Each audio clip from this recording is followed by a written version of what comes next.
என் அன்னை மொழியை அழிய விடலாமா என்கிற துடிப்போடும் தவிப்போடும் தான் வீட்டை காக்க களத்திற்கு வந்த பிள்ளைகள் நாம் தமிழர் பிள்ளைகள். நாம் தமிழர் கட்சி பதவிக்காக அல்ல, மக்களின் உதவிக்காக. இது மக்களை வைத்து பிழைக்க அல்ல, என் மக்களுக்காக உழைக்க.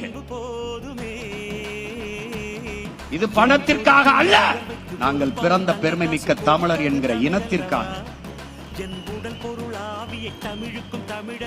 பணமும் பதவியும் சீட்டும் நோட்டும் தான் என்றால் அரை விழுக்காடு, ஒரு விழுக்காடு, கால் விழுக்காடு வச்சிருக்க கட்சிக்கெல்லாம் பேரம் பேசி சீட்டும் நோட்டும் ஒதுக்கப்படுகிற போது 8.22 8.5 விழுக்காடு 36 லட்சம் வாக்க வைத்திருக்கிற நமக்கு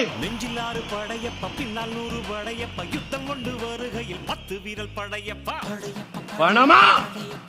மாண்புமிக்க நான் பிறந்த தமிழர் என்கிற இனமா? அதுதான் நமக்கு முன்னாடி